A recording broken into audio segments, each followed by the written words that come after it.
Before we embark on this incredible journey together, I have a small, heartfelt request. Please subscribe to my channel. Give this video a like. It costs you nothing but means the world to me.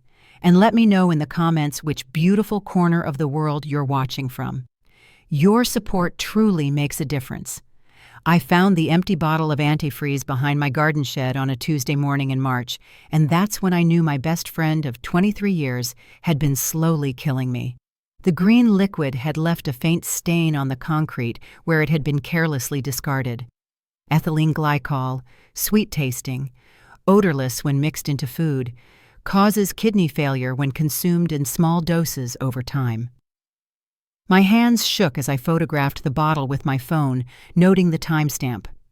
9:47 a.m., March 15, 2024. The brand was Peak, the same antifreeze my neighbor Janet had borrowed from my garage just last week. She'd said her car was overheating again. I'd been sick for 4 months. Fatigue that felt like drowning. Nausea that came in waves. Joint pain that made climbing stairs feel impossible. 3 different doctors, blood tests that showed my kidney function declining week by week. No one could explain why a healthy 58-year-old woman was suddenly falling apart.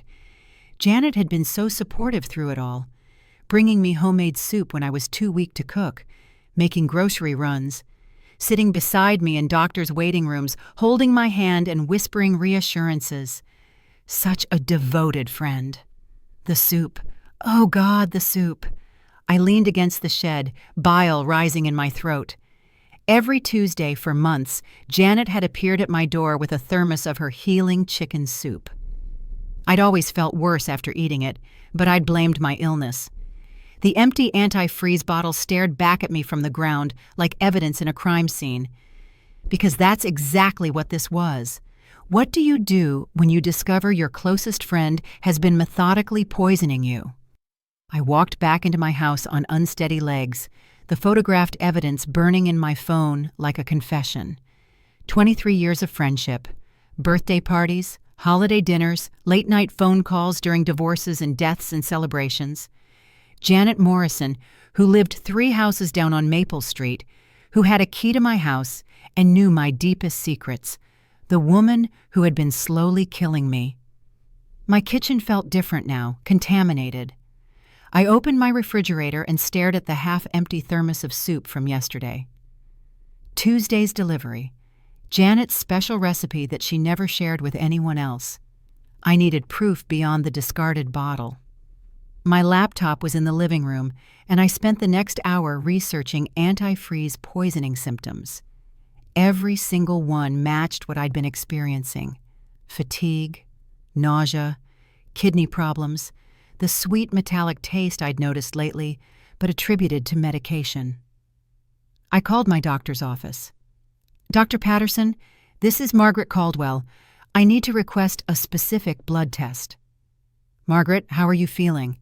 Any improvement since last week? I need you to test for ethylene glycol poisoning. Silence. Then, that's very specific. Is there something you need to tell me? Just please run the test. I'll explain everything when the results come back. I hung up and stared out my front window. Janet's house was visible through the bare March trees. Her blue Honda was in the driveway. She was probably planning tomorrow's soup delivery right now. My hands were steadier now. Anger has a way of clarifying things. I thought about confronting her directly, but something stopped me. Janet wasn't stupid. She'd been careful for months, patient in her poisoning. If I accused her without ironclad proof, she'd deny everything and disappear. I needed to understand why. More importantly, I needed to make sure she never did this to anyone else. The phone rang. Janet's name appeared on the caller ID. "Hi, honey," her familiar voice said. "How are you feeling today? I was thinking of making a bigger batch of soup tomorrow." I realized then that Janet had no idea I'd found the bottle. "That's so thoughtful of you," I managed, my voice surprisingly steady. "Your soup always makes me feel different." "I'm glad it helps. You know I'd do anything for you, Maggie. Anything. Including murder, apparently." After we hung up, I sat in my living room and tried to piece together the timeline. When had this started? When had I first become sick? October 15th, 2023. I remembered the date because it was my birthday, and Janet had thrown me a surprise party. The next morning, I'd woken up feeling nauseated for the first time. I thought it was too much wine, but that was also when Janet had started her soup routine. I pulled out my calendar and began marking dates. Every Tuesday, a red X for soup delivery. Every Wednesday, a black dot for feeling worse. The pattern was impossible to ignore. My doorbell rang at 2 p.m. Janet stood on my porch with a concerned expression, holding a small bouquet of daisies. "You sounded tired on the phone," she said, stepping inside without invitation. "I brought these to cheer you up." She moved through my house with the familiarity of decades, arranging the flowers in my kitchen vase. I watched her hands, the same hands that had been adding poison to my food. They looked so normal. Manicured nails, wedding ring from her marriage that ended 10 years ago, a small scar on her thumb from a gardening accident. "Have you thought about getting a second opinion?" she asked, settling into my kitchen chair. "Maybe see a specialist in the city?" "Actually, I have an appointment next week." Her expression shifted for just a moment. Worry? Fear? It was gone too quickly to read. "That's wonderful. You need answers." She reached across and patted my hand. Her touch made my skin crawl. We talked for another 20 minutes about mundane things. Her job at the insurance office, my struggle with fatigue, the weather turning warmer. Normal conversation between old friends. When she left, I immediately went to wash my hands. Then I called my nephew David, the one who worked in law enforcement in Portland. "Aunt Maggie, everything okay?" "David, I need advice. Hypothetically, if someone suspected they were being poisoned, what would be the best way to prove it?" The line went quiet for several seconds. "That's a very specific hypothetical question." David didn't ask questions, which told me everything I needed to know about how serious my situation sounded. "First, you document everything," he said, his voice shifting into professional mode. "Times, dates, symptoms, who had access to your food. Second, you get medical evidence. Third, you don't let the suspect know you're onto them. And fourth, you call the police. Aunt Maggie, please tell me this is actually hypothetical." I stared out my kitchen window at Janet's house. A light was on in her upstairs bedroom. "I'll call you back." The blood test results came on Friday. Dr. Patterson called personally. "Margaret, I need you to come in immediately.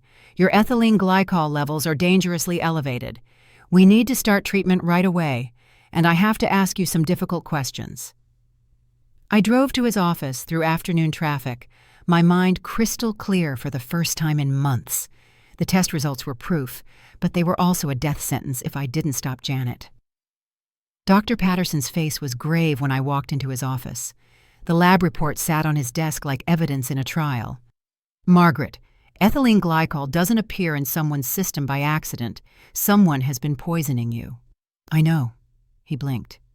"You know? For how long?" "About 4 months, maybe longer." "Do you know who?"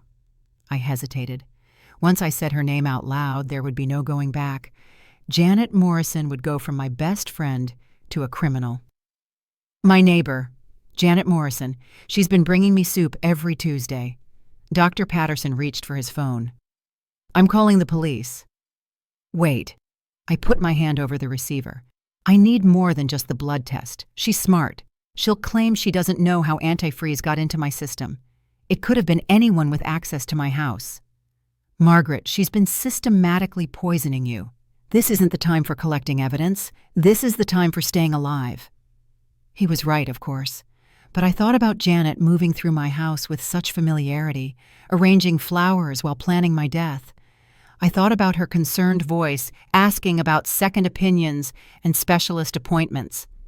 "Give me 1 week," I said. "Start the treatment to flush my system, but give me 1 week to make sure she never does this to anyone else." Dr. Patterson stared at me for a long moment. "You're planning something." "I'm planning to protect other people." "Margaret, 1 week. Then I'll file a police report with everything I have." He shook his head but pulled out his prescription pad. "Treatment starts now, twice daily. And if your levels don't improve, or if you feel worse, you call me immediately." I drove home with medications that would save my life and a plan that would expose Janet's.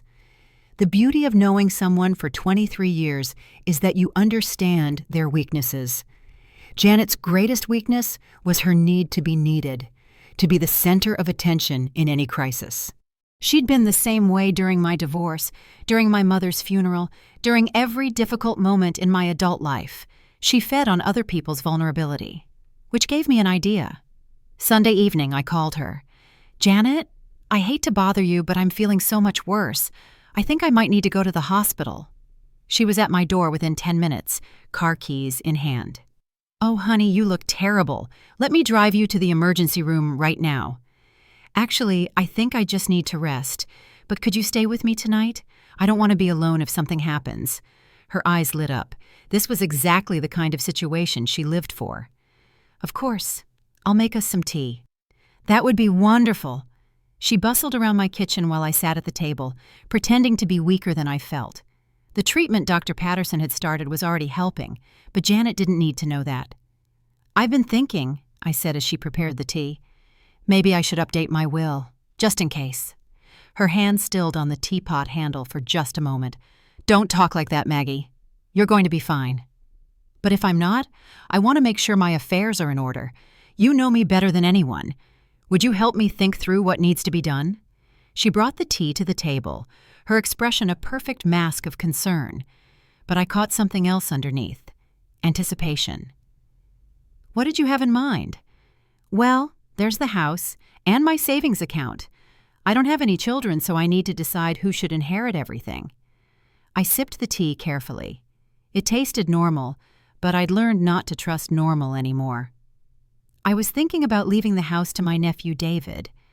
But the rest, I'm not sure, maybe a charity? That sounds very generous. Or maybe to someone who's been there for me through all of this, someone who's shown me real friendship. Janet leaned forward slightly.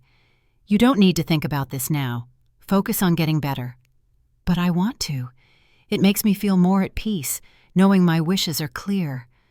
She stayed until midnight, playing the part of devoted friend perfectly.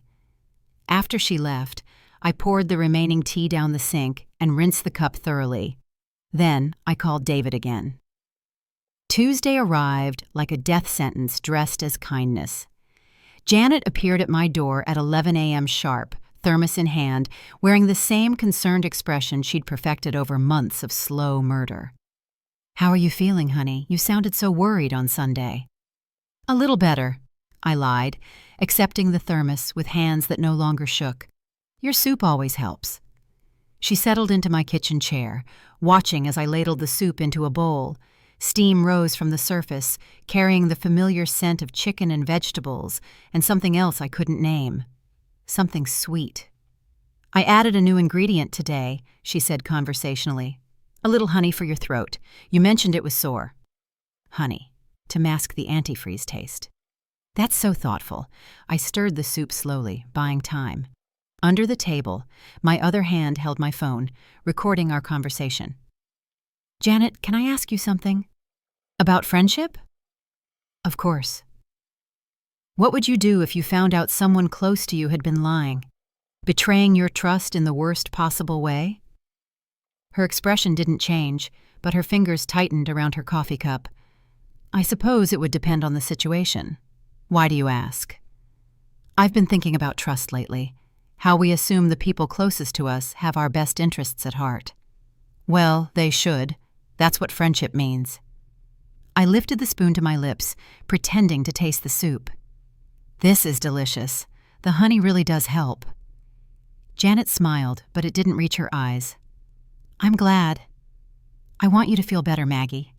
I've been so worried about you." "Have you? Worried, I mean?" "Of course I have. These past few months have been terrifying, watching you get sicker and sicker, not knowing what was wrong. But you must have had some ideas. You work in insurance. You see all kinds of medical claims. I've wondered about environmental factors, something in your house maybe, old pipes, mold, chemicals. Chemicals. She was good at this. That's possible, though the doctors are running more specific tests now, looking for unusual substances.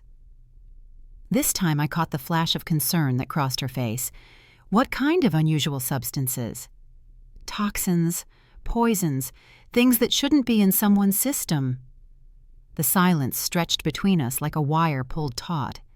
That sounds serious, she said finally. It is. Apparently, someone has been systematically poisoning me for months. Janet's coffee cup rattled against the saucer as she set it down. The mask slipped for exactly 3 seconds, and I saw something cold and calculating behind Janet's eyes. Then the concerned friend was back, complete with shocked expression and trembling hands. Poisoned? Oh my God, Maggie, that's horrible. Who would do such a thing? That's what I keep asking myself. It would have to be someone with regular access to my house, someone I trust completely. Have you told the police? Not yet. I wanted to be absolutely certain before I accused anyone. Janet's relief was almost palpable. She thought she was still safe. That's probably wise. False accusations can ruin lives.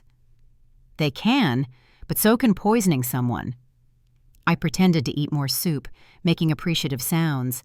Janet watched every spoonful with the intensity of someone monitoring a science experiment. The strange thing is, I continued, the poisoning seems to follow a pattern. Always worse on certain days. Always after specific meals. What kind of pattern? Her voice was carefully neutral, but I could see the tension in her shoulders. Tuesdays mostly. I always feel worst on Wednesday mornings. Janet nodded sympathetically. That is strange. What happens on Tuesdays? Oh, you know, the usual routine, grocery shopping, housework, and your soup visits, of course. My soup visits? Every Tuesday for months, like clockwork. Such a devoted friend. The room fell silent, except for the tick of my grandfather clock in the hallway. Janet's hands were perfectly still now, no longer playing the part of concerned friend. Maggie, what exactly are you suggesting? I'm not suggesting anything. I'm telling you that I know. She stared at me for a long moment. When she spoke again, her voice was different. Colder. Know what? That you've been adding ethylene glycol to my food. That you found the antifreeze in my garage and thought it was the perfect murder weapon. Sweet tasting. Hard to detect. Causes kidney failure when administered in small doses over time. Janet's face went completely white. You're sick, Maggie. You're paranoid and delusional, and you're accusing me of I have blood tests. I have photographs of the empty antifreeze bottle you threw behind my shed. I have recordings of our conversations. She stood up abruptly, her chair scraping against the floor. I don't have to listen to this insanity. Actually, you do, because I haven't eaten any of your soup. Not today, not for the past week. I've been dumping it down the sink and pretending. Janet's hand was on her purse now, fumbling for her car keys. But I wasn't finished. The funny thing about catching a poisoner is that they always assume they're the smartest person in the room. Sit down, Janet. Something in my voice made her freeze halfway to the door. We're going to finish this conversation. I'm leaving. You're clearly having some kind of mental breakdown, and I won't be part of... The police are on their way. That stopped her completely. I called them before you arrived. They should be here any minute. Janet turned around slowly, her face cycling through a range of emotions. Shock, fear, anger, and finally something that might have been relief. You have no proof of anything. I have the bottle with your fingerprints. I have blood tests showing ethylene glycol poisoning. I have recordings of you asking about my will, my medical appointments, my inheritance plans. Circumstantial evidence. Maybe. But here's what's not circumstantial. The fact that you just tried to poison me again, 20 minutes ago, while I was recording our entire conversation. I held up my phone, still recording. You admitted to adding a new ingredient to today's soup. Honey, you said, to mask the antifreeze taste. Janet sank back into the chair, her defiance crumbling. "Why?" I asked, the question that had been burning in me for days. 23 years of friendship. Why did you want me dead? She was quiet for so long I thought she wouldn't answer. When she finally spoke, her voice was barely above a whisper. "You have everything." "What?" "You have everything, and you don't even appreciate it. This house, your savings, your freedom, no ex-husband bleeding you dry, no kids demanding money, no job you hate just to pay the bills." "So you decided to kill me?" "I decided to help you out of your misery. You were always complaining about being tired, being alone. I was doing you a favor." The casual cruelty of it took my breath away. And inheriting my estate would be an unfortunate side effect? You said yourself you were thinking of leaving everything to someone who showed you real friendship. Sirens wailed in the distance, getting closer. Janet looked around my kitchen as if seeing it for the first time. The flowers she'd brought, the thermos of poisoned soup, the normal life she'd been methodically destroying. "I never meant for it to take so long," she said quietly. "It was supposed to be quicker." The sirens stopped outside my house. Detective Sarah Chen was younger than I'd expected, with sharp eyes that missed nothing and a way of asking questions that made people tell the truth. "Mrs. Caldwell, walk me through exactly what happened this morning." We sat in my living room while crime scene technicians processed my kitchen. Janet was in the back of a police car, no longer the concerned friend who had dominated my life for months.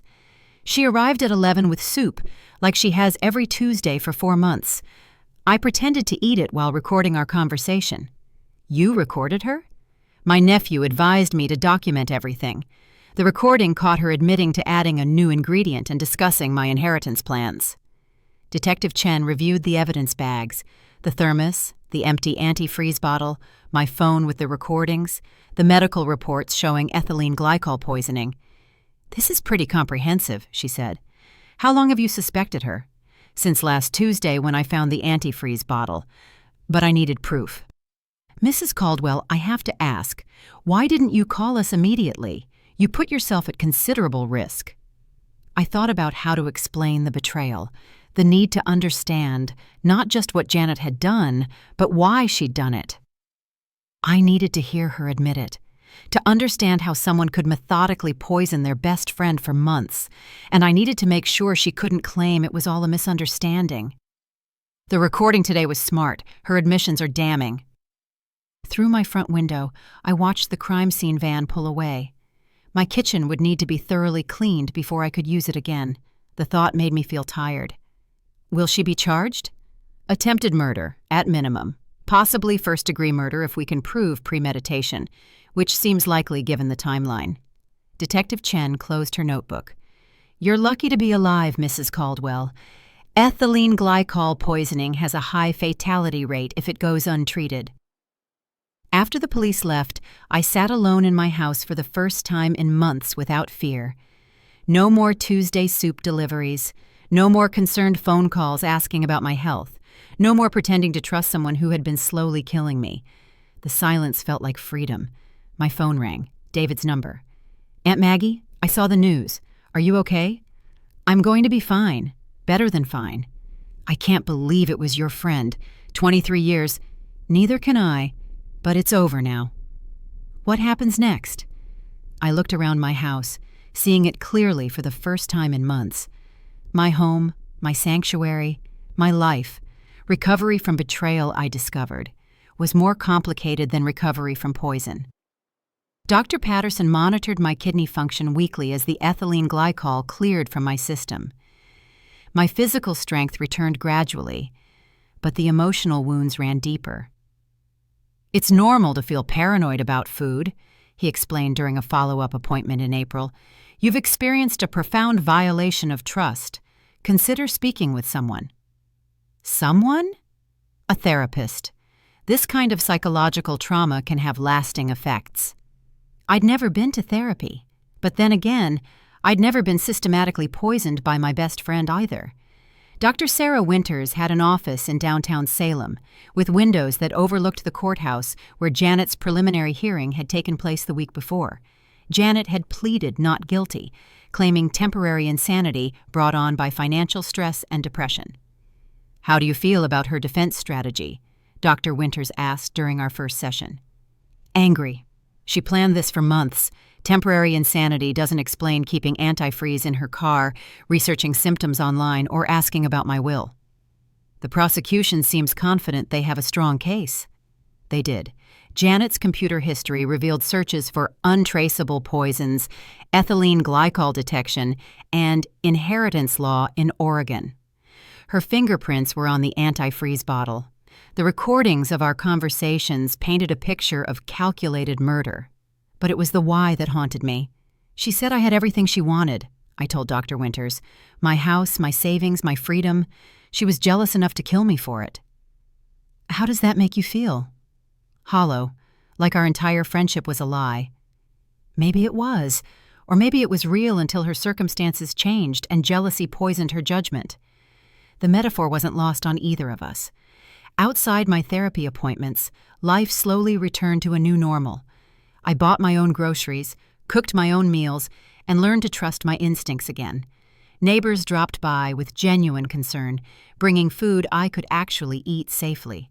The house felt different now, lighter. Janet's presence had been a weight I hadn't recognized until it was gone. In May, I changed the locks and had a security system installed. Not because I was afraid of Janet, she was in jail pending trial, but because I was learning the difference between reasonable precautions and paralyzing fear. The trial date was set for September. Janet Morrison was sentenced to 15 years for attempted first-degree murder on a crisp October morning, 6 months after her arrest. I sat in the courthouse gallery, watching as she was led away in handcuffs. She looked smaller somehow, diminished by the weight of her choices. Our eyes met for a moment before the bailiff escorted her out. I felt empty. Not vindicated, not triumphant, just empty. "Justice," David said as we walked to the parking garage. "She got what she deserved." "Did she? You don't think 15 years is enough?" "I think 15 years won't give me back the person I used to be before I learned that someone I trusted was trying to kill me." David was quiet for a moment. "Are you okay, Aunt Maggie? Really okay?" I considered the question. Was I okay? My health had returned completely. My trust in people was slowly rebuilding. I'd learned to cook new recipes and eat meals without fear. I'd made tentative friendships with neighbors who had no hidden agendas. "I'm different," I said finally, "but different isn't necessarily bad."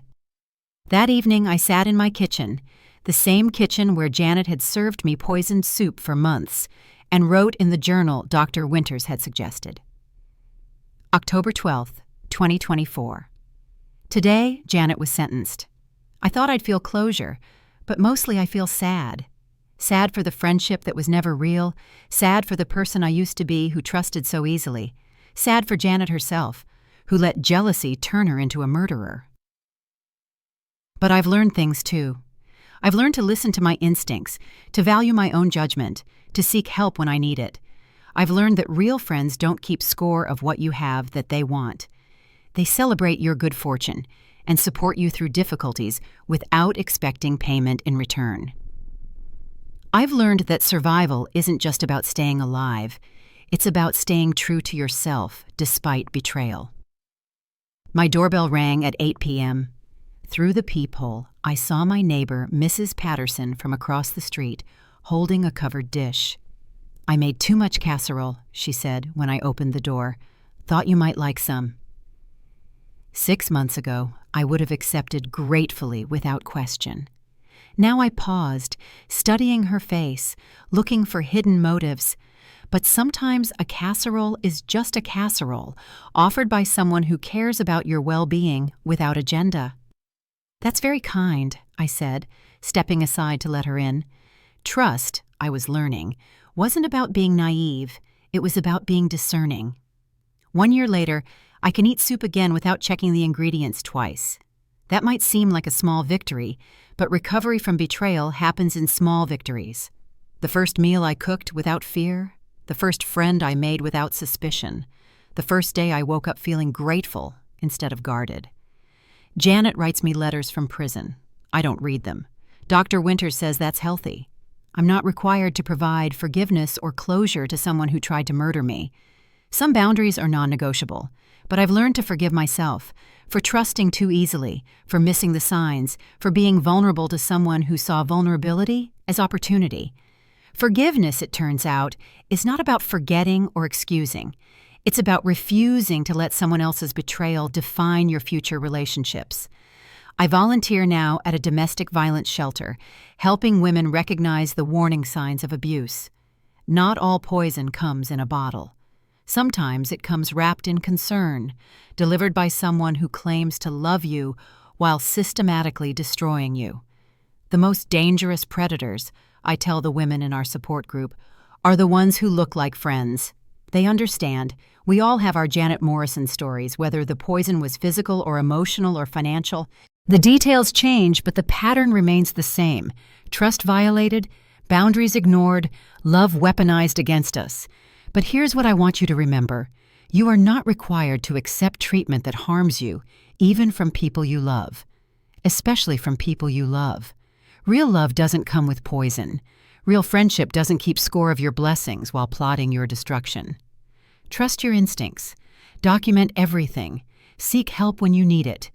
And never ever accept that abuse is the price you pay for companionship. My house is quiet now, but it's a peaceful quiet.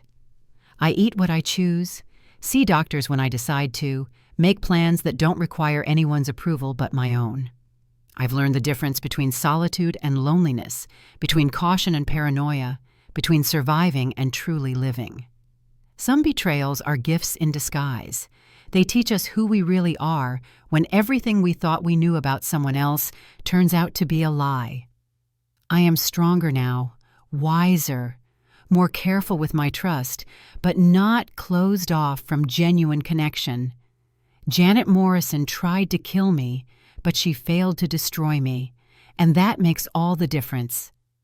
Thank you for joining me on this journey of survival and recovery.